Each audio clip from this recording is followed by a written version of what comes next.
Welcome to the Stoner Book Club, where we smoke a little bit of this and read about a little bit of that. Mostly plays, that is. So sit back, smoke up a J, and read your latest play. Because at the Stoner Book Club, we got you. And we say the things you want to, but just don't. It is not a play within a play, and it's hardly a play. Hi everybody, my name is Maisha Tierra. I'm the Artistic Director of Perceptions Theater. My name is Asha McAllister and I am the Secretary of Perceptions Theater. I am also the playwright of Some Kind of Nightmare. Hi, my name is Mariah Gamble and I'm the Marketing Director for Perceptions Theater. We started this club in preparation for our first reading that we're going to have, which is Some Kind of Nightmare by Asha McAllister. Okay, so be on the lookout for that. So since we decided to do this, as you can see, we're high. I am very high. It is actually Smoking Book Club, and instead of just books, we're talking about actual plays. Okay, so let's get into it. The first play that we are going to be reviewing is Fairview, and it is by who? It is by Jackie Sybil's Drury. A little bit about her bio. She is an American playwright. This is her Wikipedia. A native of Plainfield, New Jersey. She is a graduate of Yale and Brown University MFA playwriting program, receiving the David Wickman Prize in Playwriting. The play that we are reading is Fairview, and that won a couple awards, the Susan Smith Blackburn Prize in 2019 and also the 2019 Pulitzer Prize for. And right before we get started, we go by this motto that we are stoned, but we are not stupid. Okay. Great, wonderful. So why did we choose Fairview as our first book? Who decided on Fairview as our first play? I did. Yeah, this one right here. Yeah.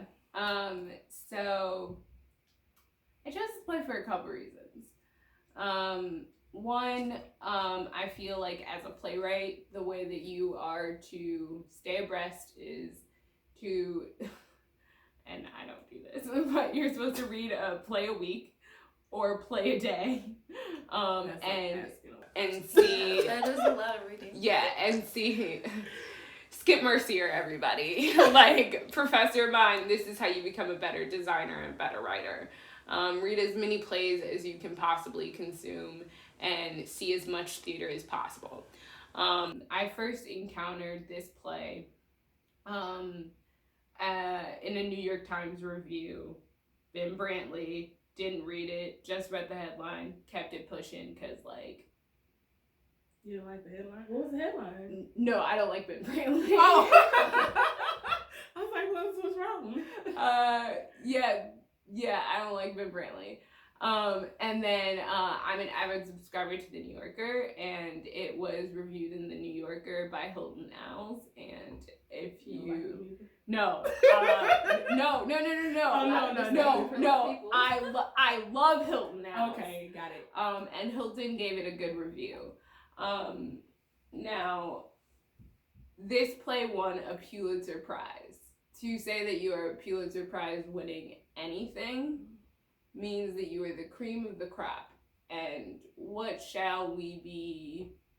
Oh, do you not agree? I don't agree with that, but okay. What Are is you saying it as sarcasm or are you serious about your statement? Who? Her? Asha. Asha? Yeah. You're saying serious? it like you. Oh, you're believe the serious same about your statement. statement. Yeah. Oh, yeah, I don't agree. Talk about that.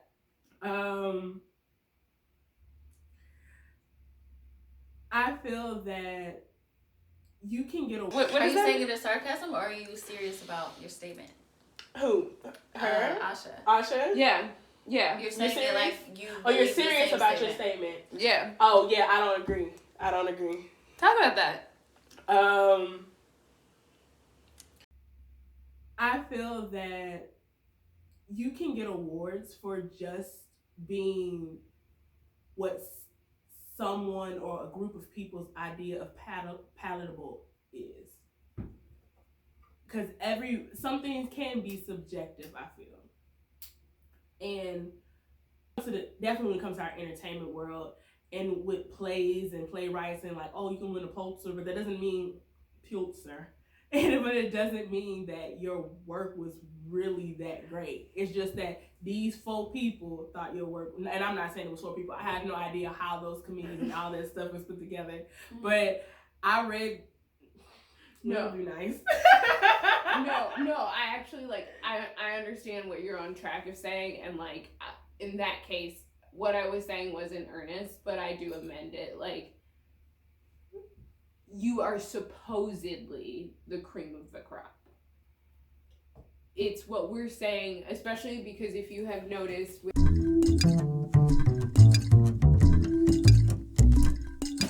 I guess like I like hear what you're saying, and I do like understand what direction you're going, and so I will amend my statement a little bit, because what I'm saying more specifically about winning that prize is that is our canon telling you what we're going to produce for the next year, what we think is worthy and good, or the cream of the crop. Like, not that you necessarily are, but that like they think you deserved it over everyone else.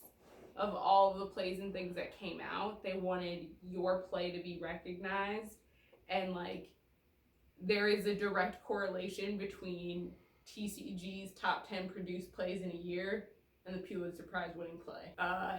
The Humans, another play that I have in my list of readings, but is written by like some white dude, so we're not gonna divulge into that play. Why we can't like the white men's? We can like the white men's. We can like them all we want, but. Well, why can't we at least read it? I think it's important to read plays. I do. I think it's important to read them. That's why it's on my list to read it. If you guys are up to do the Humans next, we can do the Humans as well.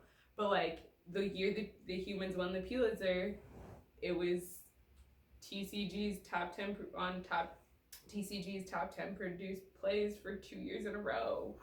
That's because that play was everywhere. Yeah, that's because like I told you when we were on the phone last night, where it's like, I don't like when something caters to everybody. No, not that. I don't like when people put in their like programs and stuff, and they're like, oh, this play was a Pulitzer Prize winner, this and all these other things, and I'm just sitting here like, but was that at your theater company?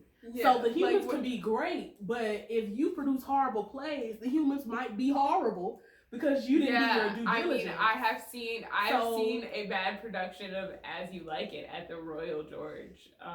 That was supposedly. So to me, like, directed. them awards and stuff don't mean nothing. For the simple fact I mean, that I don't think that they mean a lot, but people be fraudulent.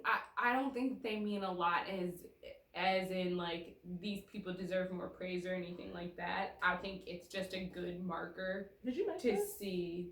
No. I'm sorry. She does pottery and I'm high. So apparently I thought I should actually buy an ashtray.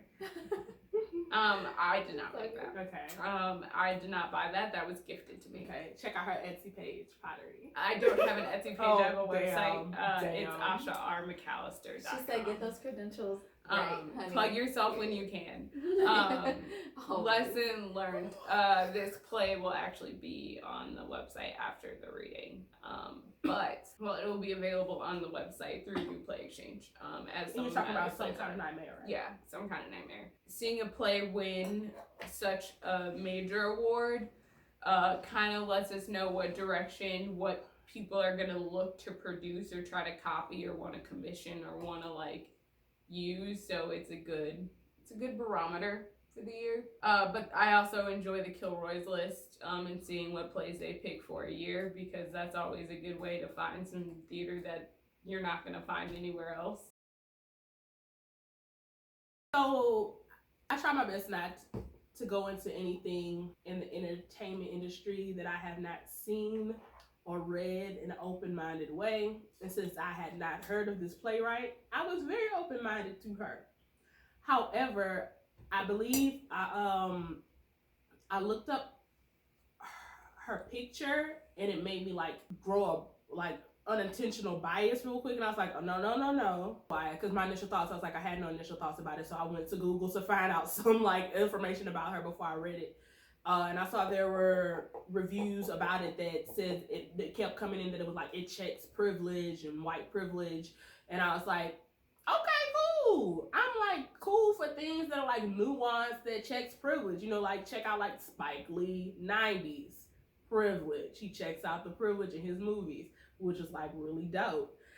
So I'm here for it. If you could check privilege in a nuanced way and it's like real cool, I was here for it. But then I read it. My comment originally was this Spike Lee. You were talking about in the 90s, but in the 90s though, it's different than now. But that's a whole nother conversation. I know. No, I kind of think it is valid because, like, I get that you were like 2019. I get that you were trying to be as relevant as possible. Again, why like there's so much overlap between who wins a Pulitzer and then like who are the next top 10 produced plays for the next year or year and a half. Yeah, I guess it changes through time. You know, so you need to know who's like you need to know who's relevant. But like at the same time, I don't think that this is a play of our. I don't think that this is a play of our time or our world. But then I wanted to know like what was the hype. So that was my initial thought. Like, what's the hype? What's the hype? Cool. Mm-hmm. And then my initial thought.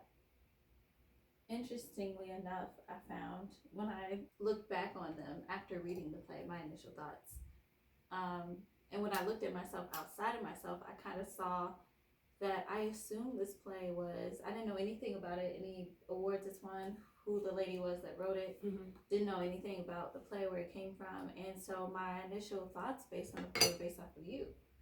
And it's interesting because when we refer things to people, works of art, a store, a place, you kind of base off your initial reaction of something based on the person that gave you the recommendation. Yeah. So I initially thought highly of the play because you know a lot about theater and you're very involved and you have obviously read a lot of plays, whereas I kind of haven't. So I initially was like, yeah, she read a lot of plays, so this should be a good play. I'm excited for it. Take it with a grain of salt. This is my opinion of my own synopsis. So this is what's so great about being high. You're so self-conscious that you like realize I might be wrong. You don't speak with like male ego. You don't speak with male ego. You just think like I don't know though. You know, like, but I don't know though. I said what I said. I could be wrong. I could be wrong, but I could not be wrong. But so this roll the dice. From my experience of this play, it is about some white friends who are watching a TV show and are kind of a black family, and they pretty much go into their lives and try to be a part of them. It's a show that it talks about privilege and all those like key wokeness that some people have, and not like it, like fake deepness. And I think it hits a lot of those buttons, but I feel like it's not really saying anything. And I feel like it was a play written about black people, but for white people. So once you do that, I don't care no more, because you ain't making for me, girl. You ain't making for me. And when I would have saw that, okay, we ain't got there yet, but there is a man who portrays a black woman, and he's like a drag queen, and he had an inner black bitch. Please not I was talk not about that ever. Like, let's not talk about that taking place. I was not here for that. That like reminds me of Anna Shapiro letting people smear fucking blood on themselves at the end of the minutes. It's just like it doesn't enhance your production or your story. So like to go off what you said, the only thing that I would correct about the synopsis is that it's a movie. But I could be wrong though. It's a movie. It's a movie, not a synopsis. Because they're talking about or not a television show. It's a movie, not a television show. I feel like I'd have to see this just because like the way that the play the way that this play is constructed. It's a play within a play, isn't it? Or is it? No. I was also confused by that. I was like, either it's a play within a play, or these are people watching TV or something, and the real people are the white people, and the fake people are the black people that are on the TV screen. Yeah, that's what I thought. It is not a play within a play, and it's hardly a play. What? I mean, I don't disagree with I'm sorry. I'm sorry. It's hardly a play. Okay, I'm sorry. I have very strict rules My about word. what a play Oh my word. and a written piece of art are. This is a written piece of art. It is not. The way that this script is written is very Terrell Alvin McCraney, very Suzanne Lori Parks. It's I like Suzanne. Suzanne's okay. I like Suzanne. She's kind of self-loathing black women, which So? she's a black woman. She should probably uplift us instead of making She us hate should, but ourselves. a lot of times that is not marketable. So So- she said tragic black woman porn. That's gonna get me some money. Okay, then here's 5 plays about it. She, in order to understand it and to get it sooner, as opposed to the pages actually telling you the information that an audience needs and can infer from seeing, I think that you don't get from reading the play. Doesn't start out that way. Act 1 immediately starts with a black family, and I'm all here for this shit. And I was like, come on, black family. And I love how the stage direction seems so homegirlish. Yeah. It was like, it wasn't just like they walk stage left. She was like, But that was yo, a Jessica very up here chopping them carrots while interesting watching thing for Love me. and Hip Hop. But that was a very interesting thing for me, and I'd like to pose a question. Yeah. Because that's just not how people write stage direction. But I like it, and it But makes it's me more hip to want to read your play. Which I Yeah, understand, she pulls the and I black people in with Yeah, it. that she I pulled the agree black people in with it. But then that changes to a little bit more pedantic in the second act. It doesn't stay as gentle and friendly as it does in the first act. But then Was that because she changed it to racist white people? yes, but also neither act, as much information as she gives, does she tell us the race of these people. Well, Does she I tell automatically thought the first couple was black because there were just certain indicators that they clearly were black I mean, people. she gives us those indicators. She doesn't give us those confirmations. I feel lied to for. It starts with a black. Well, she don't say it, but they black. It starts with a black family, the dad Dayton and the mom Beverly, and they're all loving and cute. I was like, come on, black love. I was like, that is so. Made me so happy at first. She, she lured us in just to piss us off. On so many levels, because how did he end up cheating on her? He didn't actually cheat on her. He didn't. It was None of that stuff was real. Yeah. They meet Beverly's sister. His name is Jasmine, who's high acidity, but so is Beverly. They all high acidity black folk, and I'm so here for it because they didn't come from poverty. And I was like, yes, black people that wasn't poor, for the love of God, extreme poverty. And I was like, Lord, thank God they're just middle class black folks with no real problems. Because their biggest problem was I went to Italy or something. The sisters fought over gluten cheese or some foolishness. And there's a mother that we don't see. She's upstairs. Until the third. Yeah, we don't see her in the first act, but they talk about her. And Jasmine and Beverly have a big rivalry with one another. And then we meet Keisha, which also, even though there are white Keishas in the world, that's not who I think of first. Because I have a cousin named Keisha and she black. So then we meet Keisha, who is Beverly's daughter and Dayton's daughter. Dayton is their baby. And she's very educated. She's a very intelligent, young black girl. And I actually enjoyed that they wrote her like that. And I was like, oh, thank God she isn't pregnant or she got some hardship that's happening. She's just well-adjusted for the most part. She wasn't pregnant yet. She wasn't pregnant yet until. Did she get pregnant though? No, it's sarcasm. No, all that shit was fake. They were just preconceived notions. Yeah. Yeah, that's what I was gonna say. I was like, but like she wasn't though. No, she wasn't at all. And so like it's going great. Honestly, I'm really into it. The first act, if the first act had been all 3 acts, I would have been here for it. If it followed that one black family and whatever happened with them. And it also was a very big missed opportunity to even bring the LGBTQ plus community into the first act in a sense, because I knew right away that their daughter was gay. From the first act, I knew she was gay. The other but girl they on the phone? didn't. They just glossed over it, and then they went ahead and made a mockery of them by doing the drag queen bit in Act 2, or was it Act 3? Act 3. And then they still didn't give the opportunity for the little black girl to tell her parents that she was gay. And so that's just my interpretation.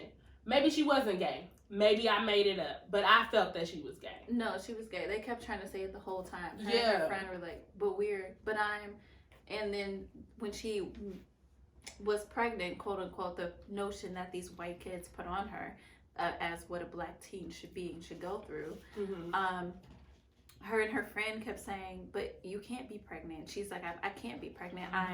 But then it would cut her off every time. So we know she's insinuating, like, she's like, there's no fucking way I had a penis in me. Yeah, I'm trying to. Erica's her girlfriend, not her friend. The mom kind of gets a hint a little bit, and she's like, I hope that wasn't Erica. You know, your grandma don't like Erica, so. And yeah, my initial She has some reaction opinions. before I realized in the first act that the little girl was gay was that, oh, grandma don't like her because she old school Southern black woman. Maybe she's fast. You know how they try to act like, oh, that little girl be all in the streets. Yeah. But then I think I got 2 more pages deep and I was like, oh, that girl gay. That girl's gay. That's why she don't like him. Some of the things I wrote in relation to Act 1, Mhm. I'm just going to read them and not, I'm just going to read them. I put a lot of repetition in dialogue. The sister characters mimic themselves in the way that they speak and their mannerisms. It's kind of a little obsessive and petty in certain points, but also their monologues kind of repeated themselves in similar ways. And I put, maybe this shows the universal effect one parent can have on a whole family, because they did revert back to how their mom raised them, how their mom had an effect on them, and it gave the one girl anxiety and it gave the other girl wanting to please the mom as well. And maybe, I don't know if that's the playwright's take on how matriarchs work, when the grandmother is the head of the family versus like the grandfather. But and I also put, I resonate with Keisha being amazed at all the strong black women in my family coming up. That's one thing I did like about the play. The beginning of the play, I was with you, Maisha. Like it had me on track. It reminded me of my family, strong black women characters.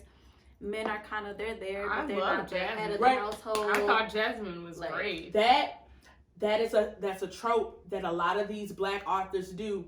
The men are there, but they are not really a part of anything that's going on. Crabs and in I a was barrel here for up it. top. Yeah, that's why right away I It's thought so of Crabs great in a to Barrel, just which use- was also her play. Which is just also like a fun, like so good to make men props after being props like For years. forever. And he was such a good husband. The little joke he Yeah. plays with the root vegetables. Yeah.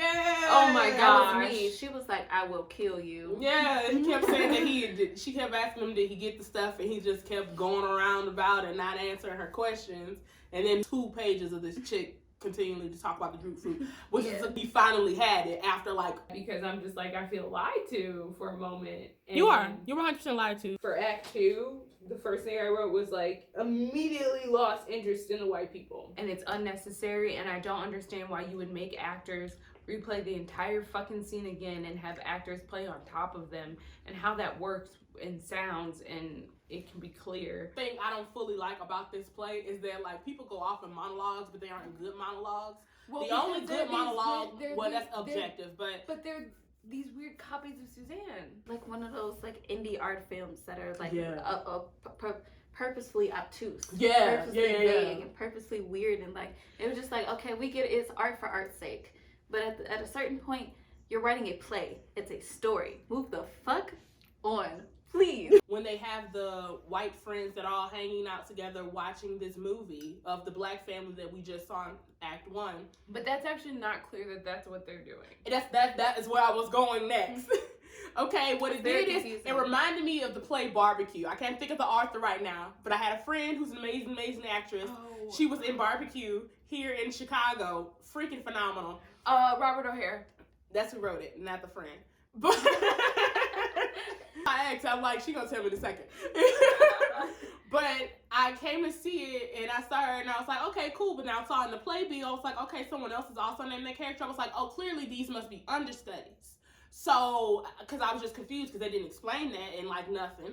And so the first 30 minutes, it was completely a white family, and I was pissed because it was false advertisement. And my friend, I was like, where is she? She's not in. She told me to come tonight, and I came. And then the second act, it turned into a black family. She's talking about Barbecue. Barbecue. Barbecue. I'm talking about the other play. I'm saying this play reminds me of that with their second act, where it completely changes to a different thing, and we have to like realize towards the middle of it what the hell is going on, because we're utterly confused for the first 15 minutes of these random ass white people, and one's named Jimbo. Jimbo. Well, now you know where Jimbo lives, down by the creek. Get over with Jimbo. the damn frogs. Get Come on. on. Over Jimbo. Jimbo. Conclusion is you. But initially I wrote, Suze and all the other kids are interesting. I wonder if these are conversations that white kids have amongst each other in real life. Suze reminds me of the but actually liberal types on Twitter or any social media. Sometimes I don't see this as a bad thing. Sometimes. Mm-hmm. And then I put the other friends annoy the shit out of me. I want to fight them, basically. And then I put definitely confused at the tethering scenes. As the play goes on, I get the tethering. Okay, so as soon as you said tethering, because she very well may have wrote this way before Jordan Peele made Us. She very well may have. However, as soon as she said tethering, I thought of Us. Okay? Mm-hmm.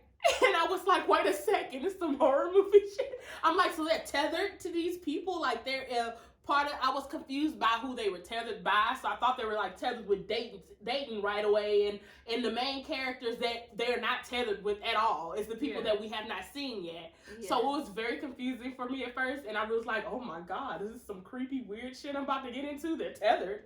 Yeah, and I did not write down who they were tethered to, so later in the play I forgot. I forgot a little bit too. That could see when people write 500 characters, honey. I don't know none of them people's names. Like, it's too many damn characters. I thought of it as like kind of like extremely unnecessary. Like I was really frustrated with the structure at this point. Really didn't understand why we had to change like location. Like what was the problem? Like none of it made sense. But that's when I started to realize that this is for white people. Well, that's when I became very disappointed. I like understood that it was for white people when the interesting thing about this is that it reminded me of The Shipment by Young Jin Lee. So like there's a way that you can do this and do this successfully. It's just the inverse basically. Instead of being black people wondering what it would be like to be white, they're white people wondering about what it would be to be black. And I also like don't know why she doesn't just say that sooner. That she like thinks she wants to be white, or that she wants to be black. Thinks that she wants to be black, and just like do the damn thing. Like just Susie or Suze, like however. I didn't necessarily like think of her as racist because she was saying all the right things, but like her story of Mabel, like that's where I was going. The mammy imagery made me literally gag. That's because that girl fetishizes black women. Suze fetishizes black women, and I wrote that shit in my notes. I said that Mabel story, that shit ain't normal.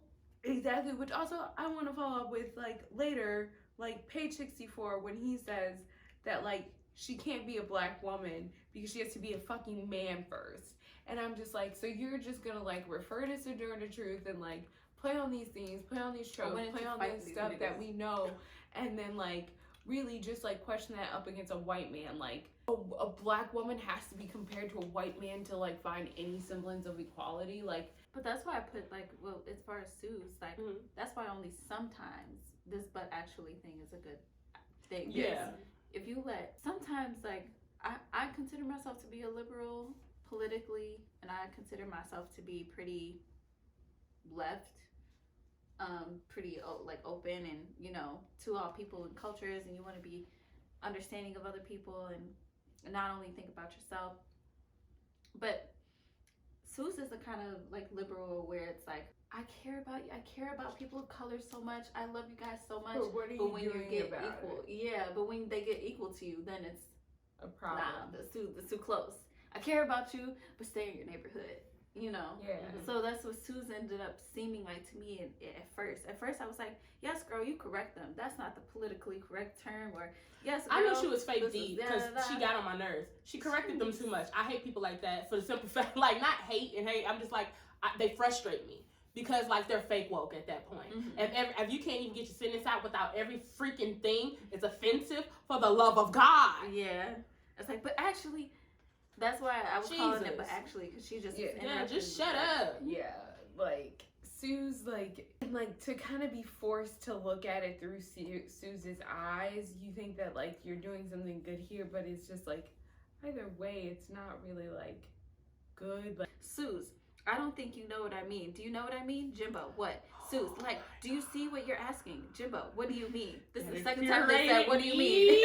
yes, Like, And at you first- don't really know what you're looking at, you're talking about. Do you see what I'm saying? Do you see what I'm saying? Do you know what I mean? Do you And get I it? actually at first I thought that she did that on purpose because they were. I was like, I wrote down. I was like, man, Jimbo must be high or something. He tripping. yeah, like I he was really thinking, don't know. What's I was like, are they like Like, partying right now? That's what I thought, but I Like, don't think that was the case. Because like they weren't families. I was like, are they like partying right now? But like it just seems so weird to have like these set of people completely appear out of nowhere with no context, just plop down in front of basically what we just saw happening again in real time. And I have to see that, and I would have to see how they staged that. Exactly, because the way they like done it, like it doesn't seem like they're like just doing the actions.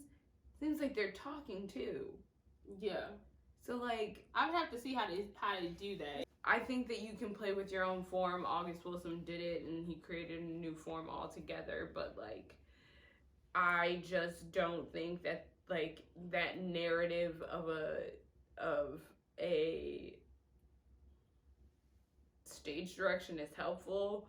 I think it's hard to play. You're telling people how they're supposed to feel instead of like letting them come to it on their own. Now I thought also when she did that, she gave like kind of the disclaimer, like, but I could be wrong though. When she like even when she wrote in the when she wrote in the with the brackets and said that that text is optional.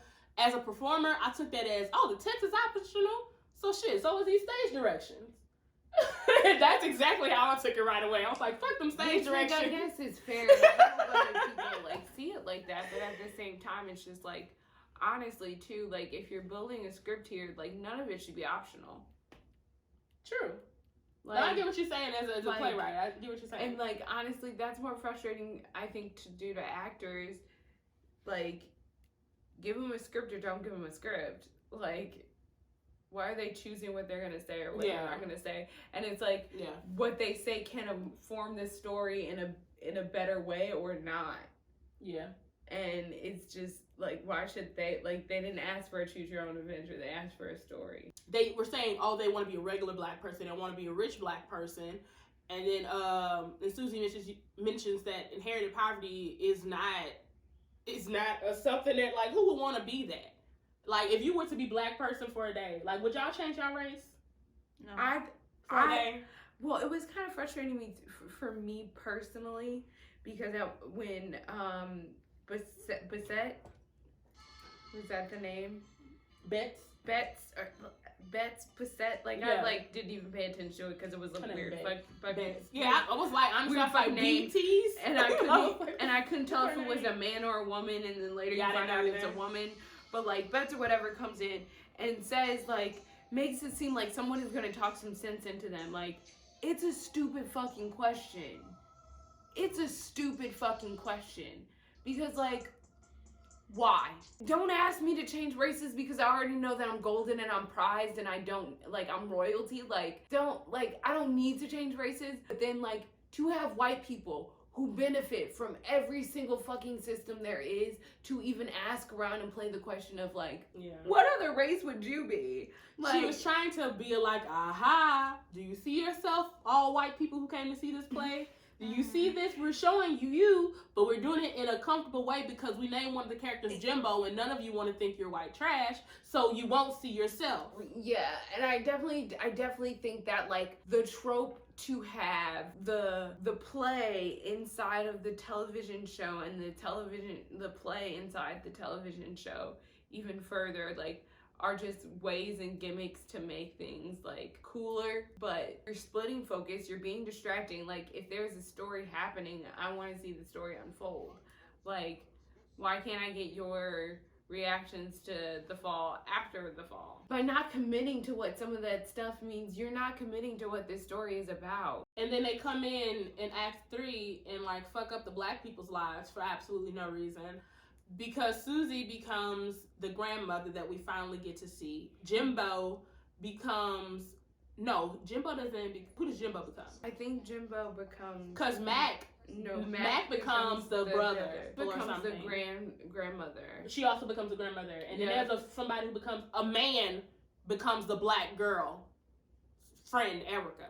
I think that's Jimbo. He becomes a drag queen version of her, and he makes her every hood stereotype you could think of, which was meant to be offensive so that you could get a reaction from the black audience members. Yeah, it was meant to build as many reactions because white people, I don't think that they would have caught the problems with their interpretation of black people, so I had to be there for the shock value to black people. Yeah. Because, like, white people been like, yeah, Shanique wouldn't have act like that. And they would have went on with their day. And they would have went on with their day, and they would have been like perfectly fine and not thought about it or considered it. Yeah. But more so, they would have just like it reminds me of when Blacks was up and like intermission happened, and they were like, they're taking it so seriously, and I'm like, but you'll watch Ibsen? What were they taking seriously? Like, what was in the play? Blacks was this not black girlfriends, and not really a play either. It's more of a choreo poem, but like whatever.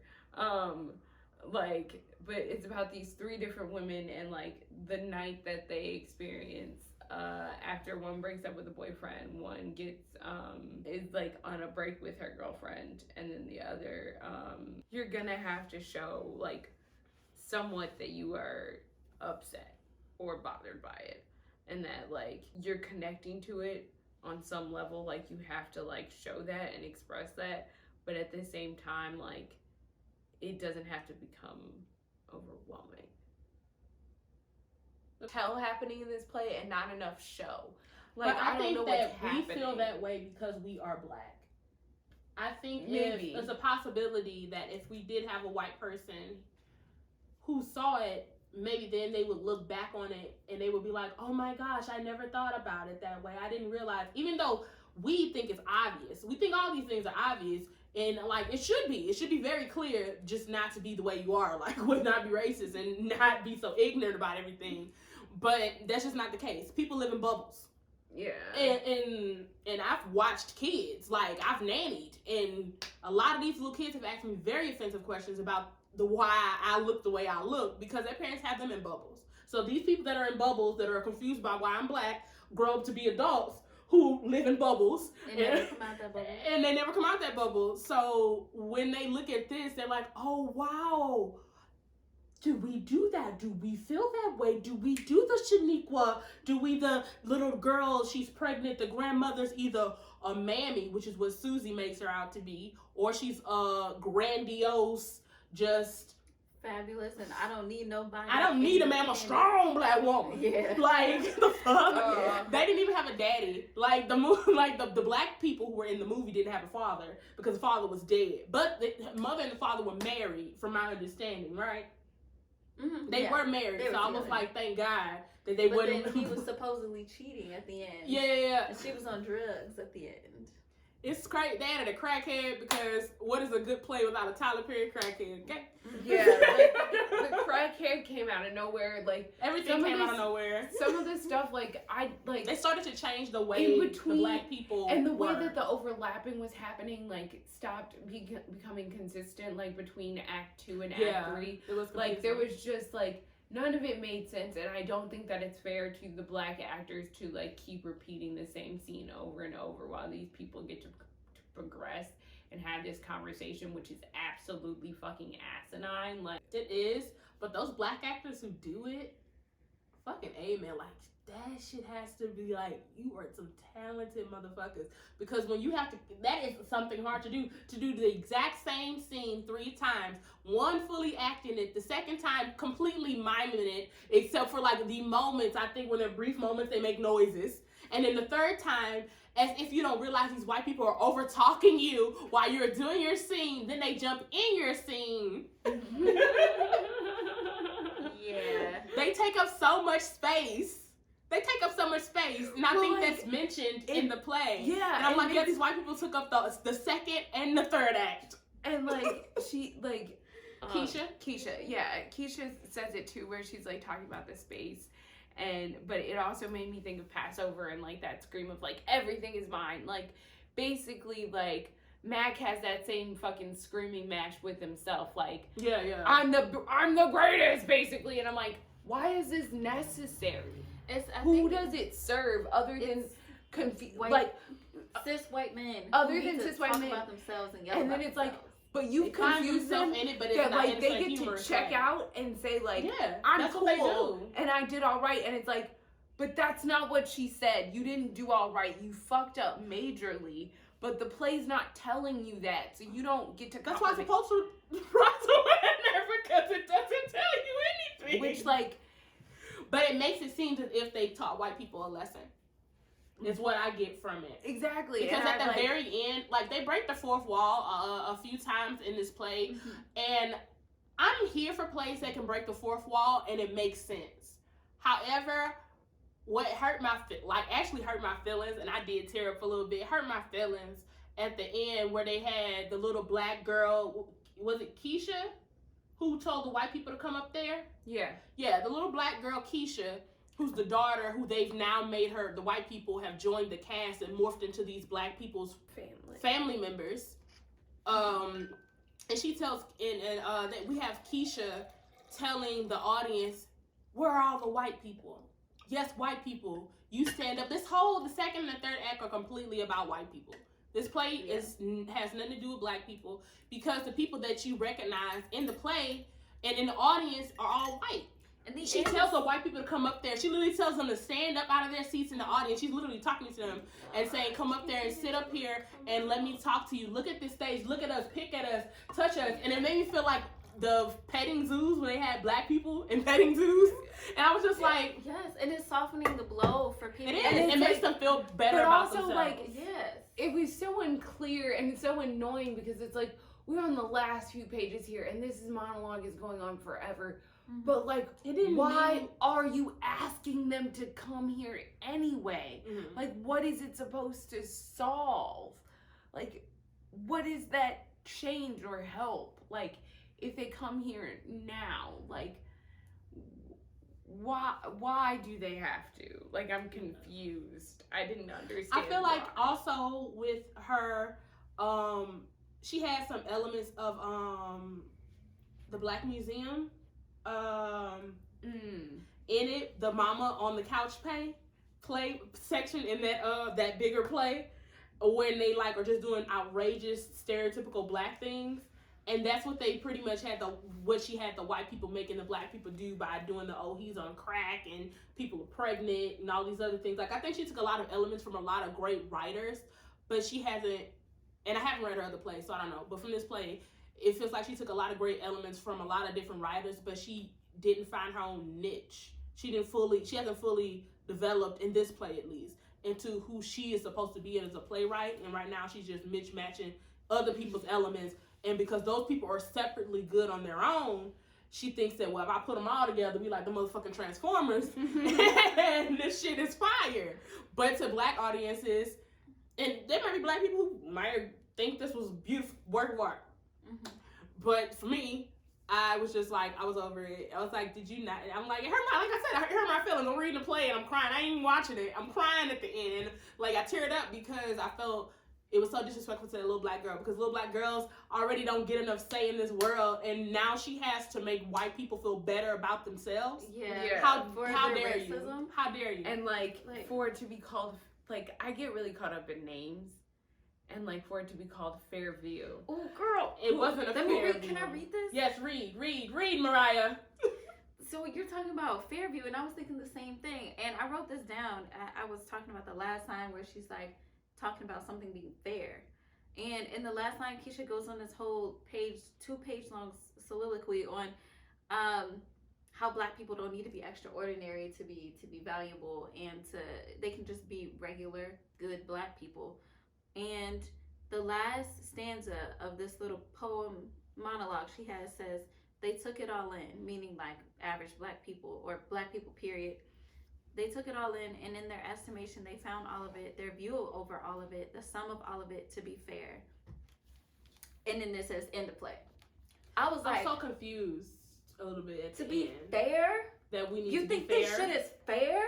Yeah. What? In 2019, we're just getting caught up to where we can say, hey, I just want to be fucking normal, bro. And you can't even do that because in February of 2020, a Black man was jogging down the street and 2 white people murdered him for existing. Yeah. Like. So what were you going to say about the title? Because I was like, that's Well, no, I very mean, like, interesting. I don't think you get a fair view. And, like, you have these white people in a room just joking around about different stereotypes and fucking around. And, like, to what end? To what end? And why do they want to come in? And why are they watching? And, like, what is their fascination? Like, none... People like... It's not explained enough for it to be necessary. And it's just, like... A better story could have been told here. Maybe it looks cooler in production for it to be so raved about. But on paper, it's just like, what's the point? It's because it wasn't for us. That reminds me of what I said about off camera about hashtag Black AF. If it was for you, it would have been for you. Mariah said she loves because it's fancy shit. I'm like, yeah, girl, if you into that, and that's cool. Me, but I didn't love it. I loved it for what it was. But yeah, that's fine. Where's the lighter? And it's just, this play was made for white people, so it wasn't for me. And now that I know that, I can, because I'm an empath, and shit gets real emotional for me a lot. Yeah. But when I remove myself and realize that, oh, you didn't make this for me, then I don't even have to worry about it. I should have no feelings about it because this is not even for me. This is for someone else, and you know what? It's not for me. I wish you the best. It's not for me. I can't lie. I get a little worked up about it because, like, I've had to stop because it just hurts too much for me to care. Something like this wins. They don't care, so why should I? But then, like, something like Sweat wins, and it's like... See, but didn't I just tell you that when we first started, it was like, look, do you believe in those people in the postal shit? These people are full of shit. Not all of them, but some of them are full of shit. And, like, it's crazy because it's like, just as much no, as Sweat as a play can, like, stand completely on its own is, like, really good. Like, Sweat's great. But this wins and it's, like, mediocre. Like, it's so frustrating because it just doesn't... I looked at, while we it were doesn't talking, add up. It doesn't. Mm-hmm. Go ahead, Maria. And I just want to go back to something you said in the beginning where you saw a picture of her and immediately came up with an idea of something that may have gone through her head to make her write this play, or while she was writing this play that you connected to how she looked. And I'm not going to lie, I did the same thing. She's a woman probably maybe of my complexion, maybe a tad bit lighter, but like lighter brown. But she has... she can look passing in some of her pictures, like for white. Well, I wouldn't say for white, but for mixed. For something, yeah. For mixed. I'll give her that, yeah. Because she has curly hair. But yeah, that's what I was thinking about. Loose and very long. So it's like, she has this essence of her where she looks black, but she doesn't look overly black. And you kind of get a sense of like a mixed woman writing this from this perspective. And I may be she may be born in an all black household, had the blackest experience growing up. But from this play, I didn't get that, and when in the interviews I watched, I didn't get that either. Like, it just seemed like a very because me and my boyfriend have, not arguments, but like conversations about the black experience and how that differs from where you kind of grew up and who you grew up around. He's very suburban from Aurora, Illinois, so a very white and Hispanic suburb. Yes, like Aurora. a far away from Chicago, probably like an hour and a half. So grew up there, and he had a very different experience than I did growing up. He doesn't know a lot of black movies and tropes and the things that we were talking about earlier. These movies that like a lot of black people know, and these music artists. It would probably be no. Yeah, so he's no for a lot of that stuff, and I have to teach him a lot of things. And when I first met him, he was like super nerdy and super suburban. I mean, he's black in his own right, but like, you know, Black now culture, like African American pop culture type situation. yeah, and now he's a little more knowledgeable just about black culture type shit, and it kind of seems I don't know this lady. This is my first hand opinion after reading this play, but it seems like she may be in the same shoes as my boyfriend from growing up, because his opinion on a lot of things when I first met him was like, okay, I can see how you see that growing up around all white people, didn't grow up around black people, so it's easy to see things as like, I feel like you need to confront somebody who isn't black who says the N-word. I think you need to go up to them and say, hey, you cannot say this, don't say this in my presence, I find it disrespectful, I don't like it, speak up for yourself. My boyfriend is kind of like, I don't fuck with them, it's whatever, like, and like I know I've seen white people say it before, and like I'm like, well, you need to beat their ass. Like, it's just different things where if you grow up in a different area or with around different people, like going to an all white high school versus all black high school is just different in ways you learn to deal with people of other races. I'm a little bit more confrontational. This play does not seem confrontational at fucking all. Yeah. Which She's means softening it's not the a blow play. of these white people's racism. Yeah. It means And it's I not a initially play. thought that the confrontation was going to come between Beverly and Jasmine before I realized this play wasn't about this family. No. I thought it was like, oh shit, there's going to be some shit we don't know that's about to go down between them. And nothing. Nothing happened. And nothing happened. And then they brought in the uncle who's like just... They made him the most... Like, in my mind, he was Flavor Flav. Because that's how he acted. Well, his name is Tyrone.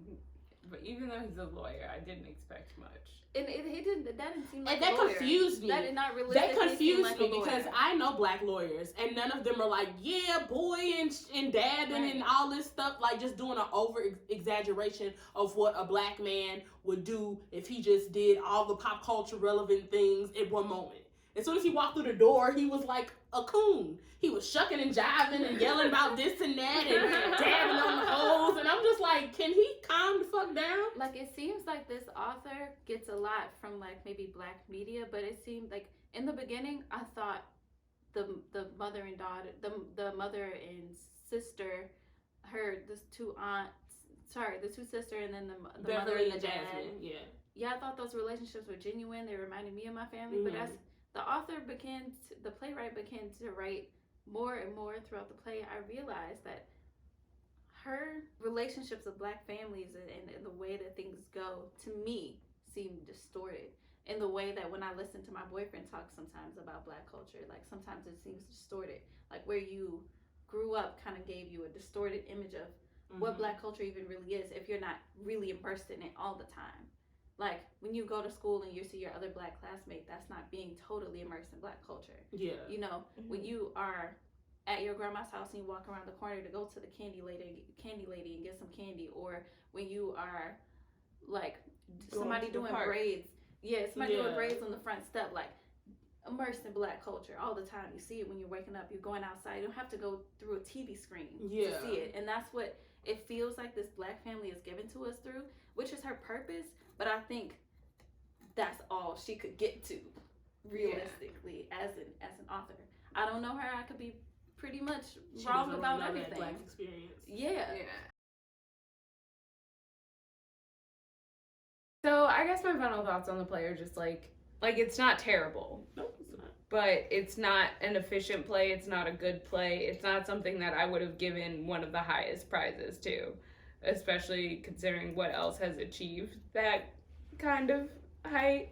But I definitely think that like some things were happening, a lot just didn't come to completion. A lot of things like didn't make sense and weren't necessary. And I think that's just strongly because the playwright didn't know what story she wanted to tell and just relied on tropes to get through. And that's all white people needed. And I think it was just to cater to white people. Yeah. Which, like, if that's your genre and that's your thing, She's fine. sticking to it. But, like, you should at least have something in there for black people to enjoy and to, like, really stick on. No, this is where we differ on opinion on that. Now that I know, granted, and that's what it's hard, because what if that's just that one play? But that's how I get. Now that I know that this is your audience, this is who you caters to, then fuck it. I don't support you anymore. Or, not that I supported you before I didn't know who you were.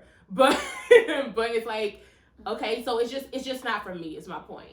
Being like, okay, I see this is what you produce. Well, you know what? This isn't for me. And so if a black person asked me about this play and they were like, girl, should I go see this? Should I, but it's between this and Legally Blonde. I'm gonna be like, girl, if you don't go see Legally Blonde and go enjoy your night. Yeah. Instead of being pissed off. I mean, I definitely think that Fairview is something that I would want to see. I think it's, I believe in plays being better seen sometimes than they are on the page. And I do think that perhaps it would thrive on stage, but at the same time, I think there are, like, those tropes are still there, though. Yeah, and that's the thing. That's what makes me mad. I think there are still too many flaws, just because, like, seriously, like I said before, like, the second white people came on the stage and, like, were talking and, like, weirdly talking and insinuating racism. I didn't know where they were. I was like, what are they? Are they little gods or something? Like, what are they? I had no idea what they represented or why. Like, I asked the question to myself while I was reading, like, who are they to be watching? And, like, to find out, oh, it's just a movie, then, like, why are we finding out these things, like, in the third act? Like, that makes no sense. That seems like a first act ball dropper, you know? And she, like, very intensely described the set and the placement of the black people. Because that is kind of how some of those sides that we get for auditions look. You notice that when she was doing her stage directions for the play? That's how some of those directions can be for, like, movies and movie scripts and TV scripts. I feel like she did that on purpose because they are essentially a movie. Well, I could be high. I could be making this shit up. But since they are a movie, why wouldn't it be a movie script on the first act versus it being a play script? Not a movie script. But it wouldn't. Well, no, not movie script screenplay. Doesn't matter. No, it's not. It's not formatted like one. It would say. I mean, like the way the structure of it and stuff like that. I just mean with the way that she's describing the stuff, because you don't see it described like that in plays, but you can see like where they give this extreme detail in like movie scripts. Yeah, but you get this at Act 2 as well, but I didn't pay attention to that. Just not about the people. There's just nothing about the people, but you're like, yeah, she doesn't tell us who these people are, what right they have, why they're doing this, what's coming upon it, and then, like, again, them taking the fact over. That white people think it's funny to sit at their house for a game night and wish they were a black person on a movie. People. That is freaking weird and a fetish, and you're obsessed and crazy. That is not. But that makes me wonder, normal. Like, do people actually? I 100% believe that there are some white people in the world who do stuff like that. Like, ask that question or play around with it. We watched the movie Get Out, where if you didn't, it's like, that's kind of reference like that. White people, like, who, they would literally buy your eyes. They would change your consciousness. Black is in. We've always been in. That's why they hate us so much. Yeah. We've always been it. Yes, absolutely. We are the blueprint. We are the blueprints, okay? Okay, and so to wrap it up, let us know your opinion on Fairview. Let us know if you would like to, hey, and go support a local black artist. Go, even if you don't buy it, rent it. I don't know if you can rent a play. I don't know how that works. I'll return it to the library so you can get it from the library. There you go. Go to your local library and rent it out. And see if you like it for yourself and let us know your opinion. And if you have a suggestion on what play we should do next, let us know.